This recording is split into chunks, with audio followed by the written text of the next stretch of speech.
He killed more people than the Black Death. Entire cities vanished from the earth, not in centuries but in days. Yet he didn't do it for greed or madness. He did it to build order through fear. At his command, 40 million lives were erased, 10% of the world, and in their silence, a new empire was born. This is the story of the man who united nations by destroying them. Genghis Khan, the ruler who turned death into strategy. There are more names the world tried to forget, and together, we'll remember them all. Please, like the video and subscribe to the channel. The journey into the shadows has only just begun. Before he became a name whispered in terror, he was just a boy abandoned in the cold. The year, uncertain. 1155, or perhaps 1162. Even time itself seems afraid to remember. His tribe left him, his father poisoned, his family cast out into the wind-bitten emptiness of the Mongolian steppe. The winters there do not forgive. Food was roots, bark, fish pulled from frozen rivers, and every sunrise taught the same lesson. Mercy doesn't keep you alive. His name was Temujin. By 12, he'd learned that trust was a luxury. By 14, he proved it when he murdered his half-brother for food and leadership. History would call it cruelty. He called it survival. From that moment on, he understood something no empire had yet grasped. That fear is the purest form of loyalty. While other boys dreamed of glory, Temujin dreamed of obedience, a world where men bowed before him not out of love, but because disobedience meant extinction. Decades later, the world would kneel, but it began here with a starving child, sharpening mercy into a weapon. Years passed. The boy who starved in the snow had become a man, but the steppe had a long memory, and fate was waiting to test what kind of monster it had created. When Temujin was 16, he returned to marry his betrothed, Berta. For the first time, the future looked calm. A wife, a tribe, a home. But peace never survives long in the world of wolves.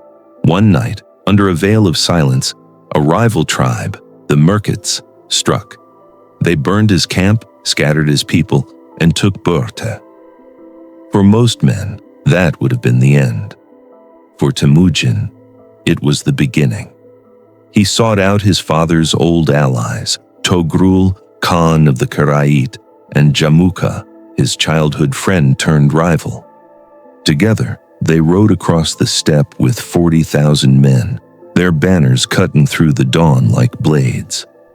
When they reached the Merkit camp, the sky itself seemed to darken. What followed wasn't a rescue.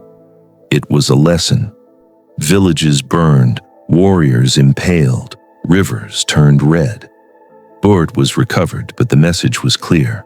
Those who take from Temujin lose everything. In the ashes of that battle, he discovered his first true weapon, not the sword, but reputation. Fear traveled faster than his armies ever could. By the time his enemies saw his riders, they'd already surrendered in their minds. What began as vengeance became a strategy, and the world had never seen anything like it. Temujin no longer fought for survival, he fought for control. By the time he was 30, Temujin had stopped fighting men. He was fighting systems, the old ways, the noble bloodlines, the chaos of the steppe. Tribe by tribe, he broke the world apart to rebuild it in his image. When he defeated his enemies, he didn't just kill their leaders. He erased their lineage, their banners, their songs, until even memory bowed to him. But his genius wasn't in slaughter.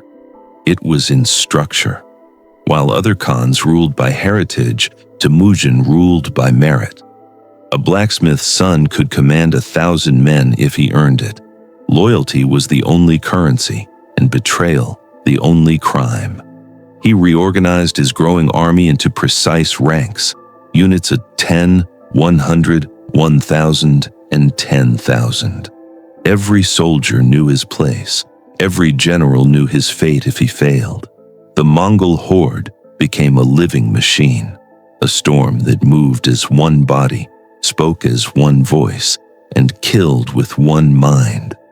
But it wasn't brute strength that made them unstoppable. It was psychological warfare. His spies spread stories ahead of his armies, of villages burned, cities erased, kings flayed alive. Most weren't true, but truth didn't matter. Fear did. When the Mongols approached, enemies broke before the first arrow flew. Some surrendered their cities unopened, believing resistance meant extinction. Genghis Khan discovered the secret every tyrant would later imitate. The greatest victory is the one you never have to fight for. In the ruins of fear, he built an empire of silence, and the world stood still. Once the world believed no single man could bend continents to his will. Then came Genghis Khan. From the frozen rivers of Mongolia to the walls of China, from Persia to the Caspian Sea, his empire spread like wildfire. In less than 25 years, his armies conquered more land than Rome did in 400. They razed cities so completely that centuries later, archaeologists still couldn't find where they once stood. The Mongol horde didn't march, it consumed. Behind every conquest was a message: resist, and your bloodline ends here. In Nishapur, when one of his generals was killed, Genghis ordered every living soul, men, women, and children, executed. Over 1 million people died for a single death. By the end of his campaigns, 40 million lives were gone. That's nearly 1 in 10 people on Earth. Entire kingdoms collapsed, their languages erased, their cities turned to dust. And yet, within that destruction, order emerged. Trade flourished under the Pax Mongolica. The Silk Road reopened. Ideas, goods, and diseases traveled faster than ever before. Even the earth itself seemed to feel his hand. When his wars ended, so much farmland had turned back to forest that atmospheric carbon dropped. Historians still call it the Genghis Khan cooling event. The man who burned the world had accidentally cooled it. But make no mistake, it wasn't peace he sought, it was control. To him, fear wasn't cruelty, it was governance. A planet united, not by belief, not by love, but by the silence that follows terror. In the summer of 1227, the sky above Asia dimmed.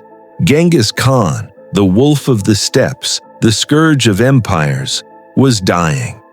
No one knows how. Some say he was thrown from his horse. Others whisper he was struck by lightning or poisoned by a woman he tried to take. The truth vanished the moment he did. His body was carried back to Mongolia under a shroud of secrecy. The soldiers who buried him were executed, and so were the men who killed them. The location of his grave remains unknown, perhaps beneath a mountain, perhaps beneath the very roads his armies once thundered across. The world he left behind was unrecognizable. In 2 decades, he had redrawn the map of humanity. His empire stretched from the Pacific Ocean to the edges of Europe, the largest ever created by a single man. And yet, for all his victories, there were no monuments, no temples, no marble statues, only stories whispered across generations, stories of a ruler who believed mercy was weakness and that fear was the truest form of order. His sons inherited the world he built and began to tear it apart. But the echo of his philosophy never died. It lived on in every tyrant who ruled through terror, every nation that chose obedience over freedom, every empire that mistook fear for peace. More than 8 centuries later, his shadow still stretches across history. Maybe that's why no one ever found his grave. Because Genghis Khan was never buried. He was absorbed into the very idea of power itself. And when silence falls over the world, listen closely. You can still hear the thunder of hooves,